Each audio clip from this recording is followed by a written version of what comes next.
പുത്തങ്കോട്ട് മുഹമ്മദ് അലി ഹാജി സമാനതകളില്ലാത്ത ജനനായകനെന്ന് വെട്ടത്തൂരിൽ ഒരു ഗ്രന്ഥത്തിൽ വെട്ടത്തൂരിൽ തന്നെ പ്രസിദ്ധീകരിച്ച ഒരു ഗ്രന്ഥത്തിൽ രേഖപ്പെടുത്തപ്പെട്ട വ്യക്തിത്വമാണ് പുത്തങ്കോട്ട് മുഹമ്മദ് അലി ഹാജി. അദ്ദേഹത്തെക്കുറിച്ച് ആ കാലഘട്ടത്തിൽ ജീവിച്ച ആളുകൾ ഒരിക്കലും അത് പറയുമ്പോൾ ആർക്കും അത് ഒരു സംശയത്തിനും അത് ഇടവരുത്തില്ല. കാരണം ആ കാലഘട്ടത്തിൽ വെട്ടത്തൂരിൽ എന്തെങ്കിലും ഒരു ഇല അനങ്ങണമെന്നുണ്ടെങ്കിൽ അത് മുഹമ്മദ് അലി ഹാജി അറിയാതെ സംഭവിക്കുക. അത് വിദ്യാഭ്യാസം ഉള്ളവരും ഇല്ലാത്തവരും ഒക്കെ തന്നെ അദ്ദേഹത്തോട് കാര്യങ്ങൾ ചോദിച്ചറിഞ്ഞിട്ടുള്ളൂ അദ്ദേഹം നിൽക്കുക. അദ്ദേഹം ഒരു എന്താണ് പറയുക, അദ്ദേഹത്തിൻ്റെ മേധാശക്തി ആരുടെ പേരിലും അടിച്ചേൽപ്പിക്കുന്ന ഒരു സ്വഭാവമൊന്നും അദ്ദേഹത്തിന് ഉണ്ടായിരുന്നില്ല. അദ്ദേഹത്തിൻ്റെ അംഗീകരിക്കുക എന്നുള്ളത്, അദ്ദേഹത്തോടൊപ്പം നിൽക്കുക എന്നുള്ളത് മറ്റുള്ളവർ തങ്ങളുടെ ഒരു ഭാഗ്യമായിട്ട് കാണുന്ന ഒരു രൂപത്തിലാണ് ഉണ്ടായിരുന്നത്. പിന്നെ അല്ലാതെ ഒരാളെ അടിച്ചമർത്തിയിട്ട് ഒപ്പം നിർത്തുക എന്നുള്ളൊരു ഘട്ടമല്ല അദ്ദേഹത്തിൻ്റെ ജീവിതത്തിലുണ്ട്. ഞാൻ മനസ്സിലാക്കിയെടുത്തോളം ഈ വിദ്യാഭ്യാസം ലഭിച്ചവരെക്കാളും ദീർഘദൃഷ്ടിയും നാടിന് മൊത്തത്തിൽ പ്രയോജനം ഉണ്ടാവുന്ന രീതിയിലേക്ക് കാര്യങ്ങൾ നീക്കണം, അതിനു വേണ്ടിയുള്ള ദിശാബോധവും ഒരു യുഗസൃഷ്ടി എന്നുള്ള രീതിയിൽ അദ്ദേഹത്തിൽ ജന്മനാ തന്നെ ഉണ്ടായിരുന്നു. ആ നാട്ടിലുള്ള സാഹചര്യങ്ങളെ തന്നെ ഒരു നാട്ടിലുള്ള സൗകര്യങ്ങളെ ഒന്നും മാറ്റാതെ തന്നെ ആ അവിടെയുള്ള കാലഘട്ടത്തെ ആളുകൾക്ക് കൂടുതൽ പ്രയോജനകരമായ രീതിയിലേക്ക് മാറ്റുന്ന ഒരു രീതി, ആ കാര്യമായ വികാസമൊന്നുമില്ലാത്ത നമ്മുടെ നാടിൻ്റെ പ്രത്യേകിച്ചും ഒരു കുഗ്രാമമായ ഒരു കാലഘട്ടത്തിൽ ഇന്നിപ്പോൾ നമ്മളിപ്പോൾ ഒരു നഗരവൽക്കരണം മറ്റൊക്കെ നടന്നിട്ട് നമ്മുടെ നാട് വളരെയധികം വികസിച്ചിട്ടുണ്ട്. ചുരുങ്ങിയ കാലത്തിൻ്റെ അദ്ദേഹത്തിൻ്റെ കാലഘട്ടം എന്ന് പറഞ്ഞാൽ 63-64 പീരീഡിൽ രൂപീകൃതമായ പഞ്ചായത്ത് ബോർഡിൻ്റെ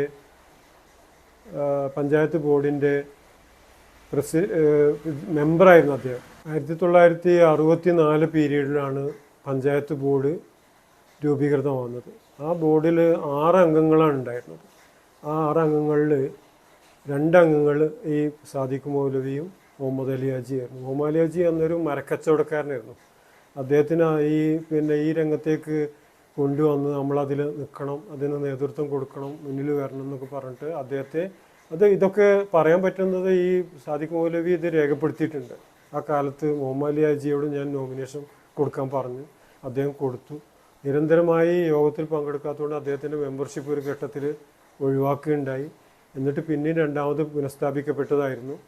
അപ്പോൾ ആ ചെറുപ്പമായാണല്ലോ, 63 വയസ്സ് എന്ന് പറയുമ്പോൾ ഇപ്പോൾ അദ്ദേഹത്തിൻ്റെ പ്രായം 30 വയസ്സായിരിക്കും എന്നുണ്ടാകുക. 29-30 വയസ്സൊക്കെ ആയിരിക്കും. 23, 24 ഒക്കെയാണ്. അത് ഇവരെക്കാളും ഒരു 2-3 വയസ്സിൻ്റെയൊക്കെ വ്യത്യാസമാണ് അദ്ദേഹത്തിനുള്ളത്. അപ്പോൾ ആ നാടിൻ്റെ കാര്യങ്ങൾക്ക് വേണ്ടിയിട്ട് ഇവിടെ എന്തെങ്കിലും ഒരു പരിപാടി വെട്ടത്തൂർ സംഘടിപ്പിക്കുമ്പോൾ ഒരാൾ ആദ്യം സമീപിക്കുക, ഒരു ഉദ്യോഗസ്ഥൻ ഇവിടെ വന്നു കഴിഞ്ഞാൽ സമീപിക്കുക, ഒരു റവന്യൂ ഉദ്യോഗസ്ഥൻ വന്നാൽ സമീപിക്കുക, പോലീസ് അധികാരമുള്ള ഉദ്യോഗസ്ഥർ സമീപിക്കുക, ഒക്കെ മുഹമ്മദ് അലി ഹാജിയോട് ചോദിച്ചിട്ടുള്ളൂ ചെയ്യുക. അതിനർത്ഥം മുഹമ്മദ് അലി ഹാജിയോട് ചോദിക്കായിരുന്ന മുഹമ്മദ് അലി ഹാജി ഇവിടെ എന്തെങ്കിലും അവർക്ക് പ്രയാസം ഉണ്ടാക്കുന്നില്ല എന്നൊക്കെയല്ല. അദ്ദേഹം ആ നാട്ടിൽ ആളുകളെ സ്വാധീനിക്കാൻ, ഇപ്പോൾ ഒരാൾ ഹൈസ്കൂളിന് സ്ഥലം കൊടുക്കാനൊന്നും വിശാല മനസ്ഥിതിയൊന്നുമുള്ള ആളുകളൊന്നും ആയിരുന്നില്ല കൊടുത്തത്. പക്ഷെ മുഹമ്മദ് അലി ഹാജി ഇടവിട്ട് കഴിഞ്ഞാൽ അതിന് തിരുവായിക്ക് എതിർവായി ഇല്ല എന്നുള്ള രൂപത്തിൽ തന്നെയാണ് ഉണ്ടായിരുന്നത്. അത് അദ്ദേഹം ഉപയോഗിക്കുന്ന നിങ്ങൾക്കൊക്കെ അത് ഗുണം ചെയ്യും. അവിടെ ഇപ്പോൾ ഒരു സ്കൂൾ വന്നാൽ ഹോട്ടലോ പരിപാടിയൊക്കെ നടത്തിയിട്ട് അത് സഹായിക്കുന്ന അവരോട് പറയാം. അല്ലാതെ അത് കൊടുക്കുക, സ്ഥലം കൊടുക്കുക എന്ന് പറഞ്ഞ് ഏൽപ്പിക്കുകയാണ് ചെയ്യുന്നത്. പ്രത്യേകിച്ചും അന്നൊക്കെ ഈ ഗൾഫ് വന്ന 70-ന് ശേഷമാണ് ഇവിടെയൊക്കെ സാമ്പത്തിക മെച്ചം വന്നിട്ടുള്ളത്. അപ്പോൾ 74 പീരീഡ് 74 ഇതിലാണ് സ്കൂളിൻ്റെ 8ാം ക്ലാസ് വെട്ടത്തൂർ മുനവ്വറുൽ ഇസ്ലാം മദ്രസയിൽ തുടങ്ങുന്നത്. അപ്പോൾ സ്വന്തം കെട്ടിടം നിലതിലേക്ക് ഈ സ്ഥലത്തിൻ്റെ സ്പോൺസർഷിപ്പിനും ഇതിനൊക്കെ കുഞ്ഞാലിനാജിയൊക്കെ ആരും പ്രേരിപ്പിക്കാതെ തന്നെ പതിഞ്ഞ ആളാണ്. കാരണം ആ വിദ്യാഭ്യാസമൊക്കെ അദ്ദേഹത്തിന് മതവിദ്യാഭ്യാസമുണ്ട്, ഭൗതിക വിദ്യാഭ്യാസമുണ്ട്. കുഞ്ഞാലൻ മൗലവി എന്നാണ് അദ്ദേഹം ആദ്യം അറിയപ്പെട്ടിരുന്നത്. ഇതിന് ശേഷമാണ് ഹജ്ജ് ചെയ്തതിന് ശേഷം ഹാജി എന്നുള്ള നിലക്ക് വന്നത്. അപ്പോൾ മുഹമ്മദ് അലി ഹാജിയും അതിലേക്ക് ആ ഒരു രൂപത്തിന് മുഹമ്മദ് അലി ഹാജി നേതൃത്വം കൊടുത്താലുള്ള ബഹുജനങ്ങൾ ഇറങ്ങുക. അത് മുഹമ്മദ് അലി ഹാജി എന്താ പറയുന്നത് വെച്ചാൽ അതിൻ്റെ നേരെ അതിനെക്കുറിച്ച് പറയുമ്പോൾ ആദ്യ കാലഘട്ടത്തിൽ ഇവിടെ ഹെഡ് മാസ്റ്റർ എന്ന ജോർജ് മാഷ് പറഞ്ഞൊരു കാര്യമുണ്ട്. ആജിയന്മാർ പിന്നെ ഈ തമ്പുരാക്കന്മാരെ കുറിച്ച് പറയുന്നൊരു വാക്കുണ്ടല്ലോ, പിന്നെ തമ്പുരാക്കളിൽ പലതുണ്ട്, പക്ഷേ ആയുവാഞ്ചേരി തമ്പുരാക്കൾ ആണ് യഥാർത്ഥ തമ്പ്രാക്കൾ എന്ന് പറയുന്ന കാര്യം. തമ്പ്രാക്കളുടെ തമ്പ്രാക്കളാണ് പറഞ്ഞ കാര്യം. അതേ രൂപത്തിൽ മുഹമ്മദ് അലി ഹാജി എന്ന് പറഞ്ഞു കഴിഞ്ഞാൽ ഹാജിയർമാർ കുറേ ഉണ്ടാവും. ഹജ്ജ് ചെയ്തവരൊക്കെ ഹാജിമാരായിരിക്കും.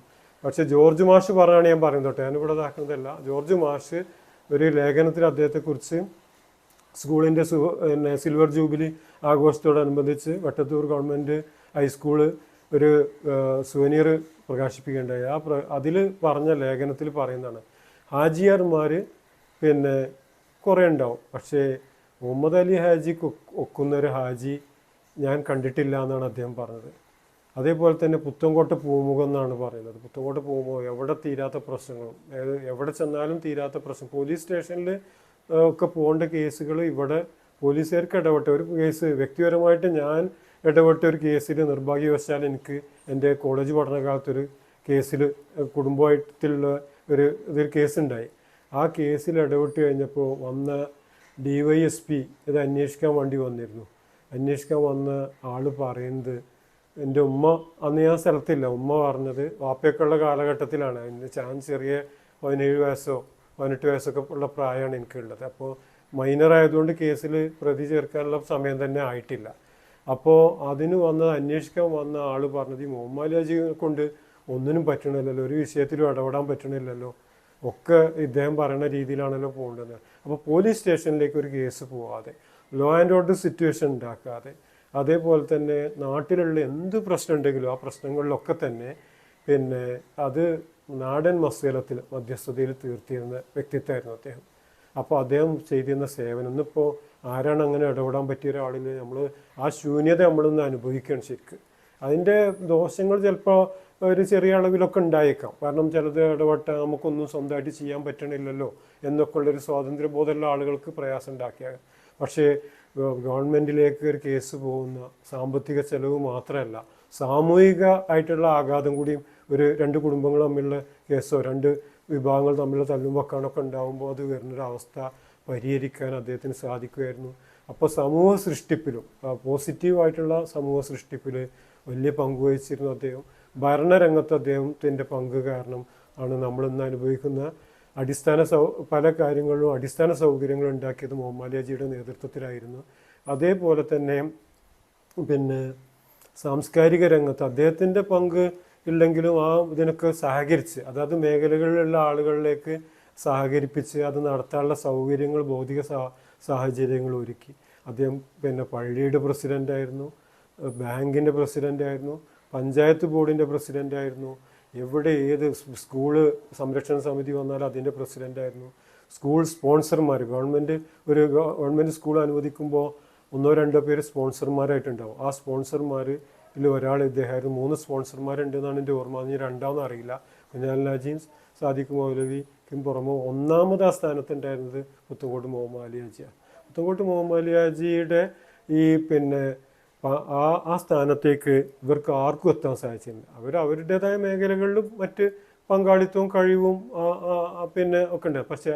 പക്ഷേ ആജ്ഞാശക്തി അതും എങ്ങനെ ഒരാളെ തല്ലിപ്പഴിപ്പിച്ചിട്ടല്ല, നല്ല രീതിയിൽ അവരിൽ ഉണ്ടാക്കി അത് പറഞ്ഞ് ഉപദേശിച്ച് ഒക്കെ ഉള്ളതിന് ഏറ്റവും വലിയ ഒരു വ്യക്തിപരമായ അനുഭവം എനിക്ക് തന്നെ ഉണ്ട്. ഇവിടേക്ക് ഈ ഭാഗത്തേക്ക് എൻ്റെ വീട് നിൽക്കുന്ന പ്രദേശത്തേക്ക് റോഡ് ഉണ്ടായിരുന്നില്ല. അപ്പോൾ ആ റോഡ് അദ്ദേഹം നിർദ്ദേശിച്ച ആ റോഡിൻ്റെ പൊസിഷൻ ഞങ്ങൾക്കൊരു ബുദ്ധിമുട്ടുണ്ടാക്കുന്ന, കുടുംബത്തിന് ബുദ്ധിമുട്ടുണ്ടാക്കുന്ന പ്രശ്നമായി കഴിഞ്ഞപ്പോൾ എൻ്റെ പിതാവ് അദ്ദേഹത്തിൻ്റെ അടുത്ത സുഹൃത്തും ജ്യേഷ്ഠ സഹോദരനായിരുന്ന പുത്തൻകോട്ട് തൊടേക്കാട്ട് മുഹമ്മദ് ഹാജി മരിച്ചതിന് ശേഷമായിരുന്നു. അപ്പോൾ അദ്ദേഹം എന്നെ വിളിപ്പിച്ചപ്പോൾ അവിടെ ചെന്നിട്ട് പിന്നെ പറഞ്ഞു, ആ റോഡ് പിന്നെ ഉണ്ടാക്കുകയാണെങ്കിൽ അത് നിങ്ങൾക്ക് ഇപ്പോൾ ഏത് വഴിക്കും റോഡ് ഉണ്ടാക്കാൻ സാധിക്കും, നിങ്ങൾ ഉണ്ടായിക്കോളും, പക്ഷെ ഞങ്ങൾ സമ്മതിച്ചിട്ട് ആ റോഡ് ഉണ്ടാവില്ല, നിങ്ങൾ ഉണ്ടാക്കും.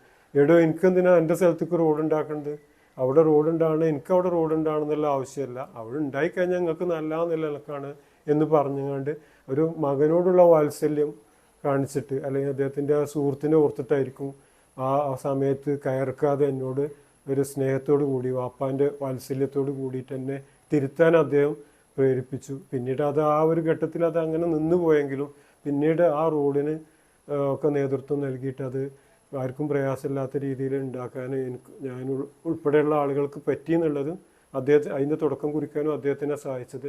അതിൻ്റെ അങ്ങനെ എത്രയോ കാര്യങ്ങൾ, തീരാത്ത പ്രശ്നങ്ങളുടെ സ്ഥലങ്ങൾ, പല നാട്ടിലുണ്ടായ പ്രശ്നങ്ങൾക്കൊക്കെ അദ്ദേഹം വടി ഉറച്ചൊരിടത്ത് നിന്നാലും അവിടുന്ന് മാറൂല.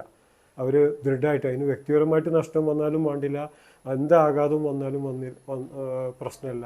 മേൽക്കുളങ്ങരയ്ക്കുള്ള റോഡൊക്കെ അതിൻ്റെ ഏറ്റവും വലിയ ഉദാഹരണമാണ്. അവിടെ അദ്ദേഹം പിടിച്ചോടത്ത് നിൽക്കുമായിരുന്നു. പിന്നെ അംഗീകരിക്കേണ്ട ആളുകൾ അംഗീകരിക്കാൻ മടിയുണ്ടായിരുന്നില്ല. എനിക്ക് ബോധ്യപ്പെട്ട് കഴിഞ്ഞാൽ സത്യം അംഗീകരിക്കാൻ പ്രയാസം ഉണ്ടായിരുന്നില്ല. ഒരു വിദ്യാഭ്യാസമൊക്കെ കിട്ടിയിട്ടുണ്ടായ ബോധത്തിലും അപ്പുറം ഉള്ള ബോധം അദ്ദേഹത്തിന് ഉണ്ടായിരുന്നു. അദ്ദേഹം ഒരു യുഗസൃഷ്ടിയായിരുന്നു. യുഗസൃഷ്ടാവ് എന്ന് അദ്ദേഹത്തെ പറയാൻ പറ്റൂലെങ്കിലും യുഗസൃഷ്ടിയായിരുന്നു. യുഗസൃഷ്ടികൾ എന്ന് പറഞ്ഞാൽ ആരാണ്?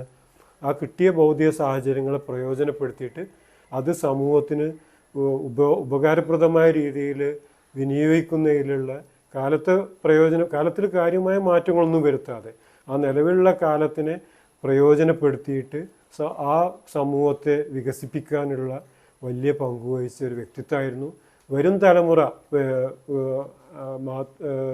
മഹാത്മാഗാന്ധിയെക്കുറിച്ച് ഐൻസ്റ്റീൻ പറഞ്ഞൊരിതുണ്ട്, അതിവിടെ പ്രസക്തമാണെന്ന് തോന്നുന്നു എനിക്ക്. പിന്നെ ഇങ്ങനെ ഒരാൾ മജ്ജയും മാംസവുമായിട്ട് രക്തമൊക്കെ ആയിട്ട് ജീവിച്ചിരുന്നോ എന്നുള്ളത് പിന്നെ വരും തലമുറ ലോകം കണ്ട ഏറ്റവും വലിയ സയൻറ്റിസ്റ്റായിരുന്നു Einstein, Alfred Einstein, Albert Einstein. അദ്ദേഹം പറഞ്ഞു ഇങ്ങനെ ഒരാളുണ്ടായിരുന്നു എന്നുള്ളത് ഇനിയൊരു തലമുറ കഴിഞ്ഞാൽ ചിലപ്പോൾ അത് സംശയിക്കും. അതേപോലെ തന്നെ ഓമാലിയാജി എന്ന് പറഞ്ഞൊരാൾ ഇവിടെ ഉണ്ടായിരുന്നോ, അതൊരു കഥാപാത്രമായിരുന്നോ എന്ന് വരും തലമുറ പറയുന്ന ഒരു സാഹചര്യം ഉണ്ടായിരുന്നു. അത്രയും ആജ്ഞാശക്തിയും സമൂഹത്തിൽ ഇടപെട്ട് അംഗീകാരവും കിട്ടിയിരുന്ന ഒരാളാണ്. അത് അവർക്ക് മനസ്സിലാക്കണമെന്നുണ്ടെങ്കിൽ അവരുടെ ഈ പഞ്ചായത്ത് രേഖകൾ പരിശോധിച്ചാൽ സാധിക്കും. വെട്ടത്തൂർ പഞ്ചായത്തിൻ്റെ വികസന രേഖ, പെരിന്തൽമണ്ണ ബ്ലോക്കിൻ്റെ വികസന രേഖയിൽ അദ്ദേഹം ബ്ലോക്ക് വികസന കമ്മിറ്റി അംഗമായിരുന്നു. അദ്ദേഹത്തിന് വിദ്യാഭ്യാസമൊന്നുമില്ല. അദ്ദേഹത്തെക്കുറിച്ച് ഒരു തമാശയായിട്ട് പറയുന്ന ഒരു കാര്യമുണ്ട്. എന്തോ ആരോ പറഞ്ഞപ്പോൾ അതും വെട്ടത്തൂരിലേക്ക് പോകണമെന്ന് പറഞ്ഞ ഒരു കാര്യം പറഞ്ഞു കഴിഞ്ഞപ്പോൾ വെട്ടത്തൂരിനെ അത്രയും സ്നേഹിച്ചിരുന്നു. വെട്ടത്തൂരിൻ്റെ വികാസത്തിൽ അതിന് ജാതി മത പരിഗണന ഇല്ലാതെ വളരെ സെക്യുലറായിരുന്നു ആ കാര്യങ്ങൾ കണ്ടിരുന്നത്. അദ്ദേഹം ഏത് പാർട്ടിയിൽ മത്സരിച്ചാലും ആ ബഹുഭൂരിപക്ഷത്തോടു കൂടി ജയിക്കും. 1979 പഞ്ചായത്ത് തെരഞ്ഞെടുപ്പിൽ എൻ്റെ വാപ്പ ഹജ്ജിന് പോയ സമയത്താണ്. ഞാനൊക്കെ എന്ന് പറഞ്ഞു കഴിഞ്ഞാൽ അന്ന് കോൺഗ്രസ് അനുഭാവിയും കോൺഗ്രസ് പാർട്ടി പ്രവർത്തകനും ആയതുകൊണ്ട് എനിക്ക് അദ്ദേഹം കൈപ്പത്തി ചിഹ്നത്തിൽ മത്സരിക്കുമ്പോൾ വലിയ സന്തോഷം ഉണ്ടായിരുന്നു. അവിടെ ഈ ഭാഗത്ത് അദ്ദേഹത്തെ എതിർത്ത് മത്സരിച്ചിരുന്ന സംസ്ഥാന അധ്യാപക അവാർഡ് കിട്ടിയ കരുവാത്ത് കുഞ്ഞാപ്പ മാസ്റ്റർ, മുഹമ്മദ് എന്ന കുഞ്ഞാപ്പ മാസ്റ്ററായിരുന്നു. എത്രയോ ആളുകൾക്ക് കണ്ണ് തെളിയിച്ചു കൊടുത്ത, വിദ്യാഭ്യാസം നൽകിയ, വെട്ടത്തൂരിലെയും കാപ്പിലെയും ആളുകളുടെ ഗുരുനാഥനായിരുന്ന കുഞ്ഞാപ്പ മാസ്റ്റർ ഇവിടുത്തെ പരമ്പരാഗത ശക്തിയായിരുന്ന മുസ്ലിം ലീഗിൻ്റെ സ്ഥാനാർത്ഥിയായിട്ട് മത്സരിച്ചിട്ട് കമ്മ്യൂണിസ്റ്റ് പാർട്ടി, മാർക്സിസ്റ്റ് പാർട്ടിയും ലീഗും ഒരു മുന്നണിയാണ് അന്നും ആ ഒരു പഞ്ചായത്ത് തിരഞ്ഞെടുപ്പിൽ. ആ സമയത്ത് അവരെതിർത്ത് നല്ല ഭൂരിപക്ഷത്തിൽ കുഞ്ഞാപ്പ മാഷെ തോൽപ്പിക്കാൻ, ഒരു ഗുരുനാഥനെ തോൽപ്പിക്കാൻ മിക്ക ആളുകളും അതിൽ വോട്ട് ചെയ്തവരൊക്കെ അദ്ദേഹത്തോട് ഒരു വെറുപ്പില്ലാത്ത ആളുകളാണ്. എന്നിട്ട് മോമാലിയാജി മത്സരിച്ച് കഴിഞ്ഞപ്പോൾ അദ്ദേഹത്തിന് ബഹുഭൂരിപക്ഷത്തിൽ വിജയിപ്പിച്ച് സാധിച്ചത് അദ്ദേഹത്തിൻ്റെ ആ ഒരു അംഗീകാരത്തിന് ഏറ്റവും വലിയ ഇതാണ്. അദ്ദേഹത്തെ അതുകൊണ്ട് തന്നെ അവർ വിമർശനാത്മകമായിട്ട് ആ ഘട്ടത്തിൽ വളരെ വിമർശിച്ച് മുദ്രാവാക്യമൊക്കെ വിളിച്ചിരുന്നു. കാപ്പിയൊന്നും വെട്ടത്തൂരിന്നൊക്കെ വന്ന ആളുകളും മാണിക്യാംകുന്നത്തെ രാജാവേ എന്ന് പറഞ്ഞിട്ടാണ് അദ്ദേഹത്തെ വിളിച്ചിരുന്നത് ഇവിടതായിരുന്നത്. ആ മാണിക്യാംകുന്നത്തെ രാജാവ് എന്നുള്ളത് മൂപ്പര് രാജാവ് തന്നെയായിരുന്നു, അത് വെറുതെ ഒരു പറയലല്ല. അപ്പോൾ വരും തലമുറ അത് തങ്ങളുടെ പൂർവ്വപിതാക്കൾ ആരെങ്കിലും ഉണ്ടെങ്കിൽ, മുതിർന്ന ആളുകൾ, മോമാലിയാജിയെ കണ്ട ആളുകളുണ്ടെങ്കിൽ, ഇന്നിപ്പോൾ അവരനുഭവിക്കുന്ന ഈ സൗകര്യങ്ങൾ, ഹെൽത്ത്, നമ്മുടെ ഡിസ്പെൻസറി ആകട്ടെ, നമ്മുടെ വിദ്യാഭ്യാസ സ്ഥാപനങ്ങളാകട്ടെ, നമ്മുടെ വേറെയുള്ള ഭൗതിക സൗകര്യങ്ങളാകട്ടെ. ഇപ്പോൾ റവന്യൂ ഓഫീസ് നമുക്ക് ഉണ്ടായിരുന്നില്ല. അന്നത്തെ പരമ്പരാഗത അധികാരി, വിത്തനോട്ടിലെ അധികാരിൻ്റെ വീട്ടിലുള്ള അവരെ പൂമുഖമായിരുന്നു ഓഫീസായിരുന്നത്. അത് കുഞ്ഞാൽനാജി സാഹിബിനെ കൊണ്ടൊക്കെ ഇതാക്കിയിട്ട് അവിടെ വില്ലേജ് ഓഫീസ് വരുത്തുന്നതിൽ മോമാലിജിൻ്റെ സ്വാധീനം വളരെ വലുതായിരുന്നു. പഞ്ചായത്ത് ഓഫീസിന് കെട്ടിടം വന്നു, അത് കാര്യവട്ടത്ത് വരേണ്ടതായിരുന്നു. അവിടുന്ന് അത് ഒഴിവാക്കി തേലക്കാട്ട് ആക്കുന്നതിൽ വെട്ടത്തൂരും ജംഗ്ഷനിൽ വരാനുള്ള ശ്രമം ഉണ്ടായിരുന്നെങ്കിലും അതിനെ അന്ന് അത് വിജയിച്ചില്ല. ഇപ്പോൾ ഈ ഹൈസ്കൂളിൻ്റെ ഇതൊക്കെ അതിനെ മണ്ണാർമല തമ്പുരാനൊക്കെ സൗകര്യമുള്ളതുകൊണ്ട് സ്ഥിരം പഞ്ചായത്ത് പ്രസിഡന്റ് ആയിരുന്ന മണ്ണാർമല തമ്പുരാനൊക്കെ അത് സാദിഖ് മൗലവിൻ്റെ ആ യത്നത്തെ പരാജയപ്പെടുത്തി. എന്നിരുന്നാലും ഈ ഘട്ടങ്ങളിലൊക്കെ നമ്മളെ നാടിൻ്റെ വികസനത്തിൽ അദ്ദേഹത്തിൻ്റെ മുന്നിലും ഒരു ഇൻ്റർവ്യൂവിന്, അദ്ദേഹം പ്രസിഡൻ്റ് ആയിരിക്കെ ഒരു ഇൻ്റർവ്യൂ, ഞാൻ ഡിഗ്രിക്ക് PGക്ക് പഠിച്ചുകൊണ്ടിരിക്കും, പോസ്റ്റ് ഗ്രാജുവേഷൻ MA ഹിസ്റ്ററിക്ക് മണ്ണാർക്കാട് കോളേജിൽ പഠിക്കുമ്പോൾ ഉപ്പയൊക്കെ മരിച്ചതിന് ശേഷമുള്ള ഘട്ടത്തിലാണ് ഒരു ലൈബ്രറിന്, പഞ്ചായത്ത് ലൈബ്രറി ഉണ്ട് ചുങ്കത്തിലുള്ള സാംസ്കാരിക നിലയത്തിൽ. അപ്പോൾ അദ്ദേഹത്തിൻ്റെ മുന്നിൽ ഒന്ന് പോയിരിക്കുക എന്നുള്ളൊരു ഇതിൽ ഞാൻ എന്ത് ചെയ്തു, ആ ഇൻ്റർവ്യൂവിന് അറ്റൻഡ് ചെയ്തു. അത് ആളെ മുമ്പ് തന്നെ ഫിക്സ് ചെയ്തിരുന്നു. ആ സ്ഥാനത്തേക്കുള്ള ഒരാളൊരു മുഹമ്മദ് കുട്ടി എന്ന് പറഞ്ഞ ഒരാളെ ലൈബ്രറിയനായിട്ട് അവർക്ക് മുന്നണി സംവിധാനത്തിൻ്റെ ഭാഗമായിട്ട് അയാൾക്ക് കൊടുക്കാമെന്ന് പറഞ്ഞു വെച്ചിരുന്നു. പിന്നെ ഒരു കടമ നിലനിൽക്കുന്ന രൂപത്തിൽ ഈ ഇൻ്റർവ്യൂ നടത്തുകയാണ്. അത് ഇനി പോകേണ്ട ആവശ്യമില്ല, അത് പറഞ്ഞു വെച്ചിട്ടുണ്ടെന്നൊക്കെ പറഞ്ഞു. അല്ല, ഇൻ്റർവ്യൂവിന് ഞാൻ അറ്റൻഡ് ചെയ്യും, ഞാനൊരു വാശിക്കാരനൊക്കെ ആയതുകൊണ്ട് ഞാനങ്ങ് പോയി. അദ്ദേഹത്തിൻ്റെ മുന്നിൽ തേലക്കാട് വെട്ടത്തൂർ പഞ്ചായത്ത് ഓഫീസിൽ പോയിരുന്നു. പഞ്ചായത്ത് മെമ്പർ റിസർവേഷൻ്റെ നമ്മളെ കോൺഗ്രസിൽ നിന്നുള്ള പ്രസിഡൻ്റൊക്കെ ഉണ്ട്. ആ സമയത്ത് ആളുകൾ മെമ്പേഴ്സ് ചെയ്യാത്തുടിത്താത്തൻ്റെ ഒരു പെങ്ങളാണ്, ഇവരൊക്കെ ഉണ്ട്. അപ്പോൾ എന്നോട് ചോദിച്ചു, അദ്ദേഹം എന്താണ് ഇതിൻ്റെ ജോലി എന്നറിയോ, പശുവൊക്കെ ചാണകമൊക്കെ ഇട്ടൊക്കെ ഉണ്ടാവും, അതൊക്കെ അവിടുന്ന് അടിച്ചു വാരി കളയേണ്ടി വരും, അതൊക്കെ പറ്റുമോ എന്ന് ചോദിച്ചു.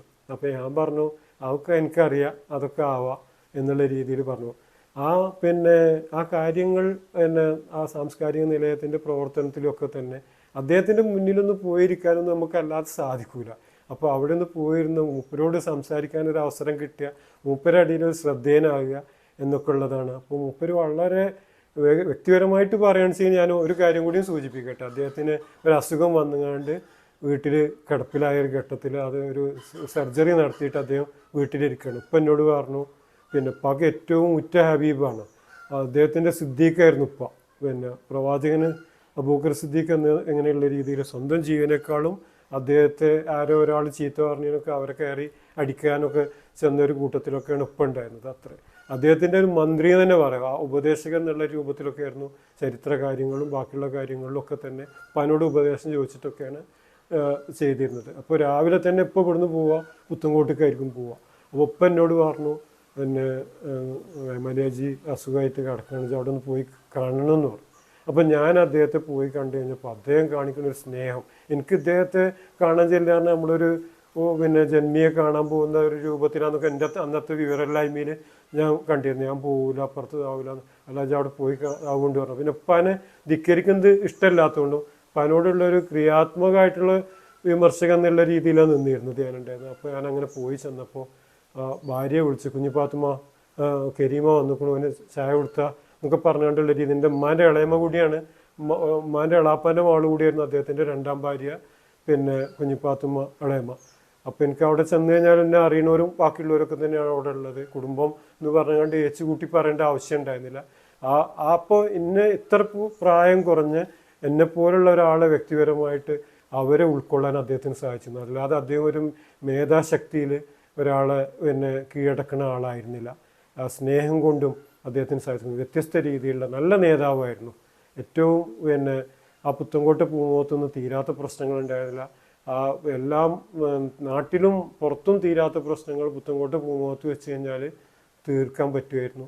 അപ്പോൾ വരും തലമുറക്ക് ഐൻസ്റ്റീൻ ഗാന്ധിജിയെക്കുറിച്ച് പറഞ്ഞതുപോലെ തന്നെ വരും തലമുറക്ക് ഒരു പക്ഷേ സംശയം ഉണ്ടാവും. അപ്പോൾ അവർ ആ സംശയം തീർക്കേണ്ടത് സ്വന്തം വല്യപ്പാനോടൊക്കെ ചോദിച്ചാൽ, പാപ്പാനോട് ചോദിച്ചാലോ വല്യപ്പാനോട് ചോദിച്ചാലോ ഒക്കെ ഇങ്ങനെ ഒരാളുണ്ടായിരുന്നോ എന്ന് ചോദിച്ചാൽ മനസ്സിലാവും. അദ്ദേഹം അന്ന് ഏർപ്പെട്ട അദ്ദേഹത്തിൻ്റെ സംഭാവനകളാണ് അടിസ്ഥാനപരമായിട്ട് നമ്മുടെ വികസനത്തിന് അസ്ഥിവാരമിട്ടത്. അദ്ദേഹത്തോട് നമ്മൾ കടപ്പെട്ടിരിക്കുന്നു.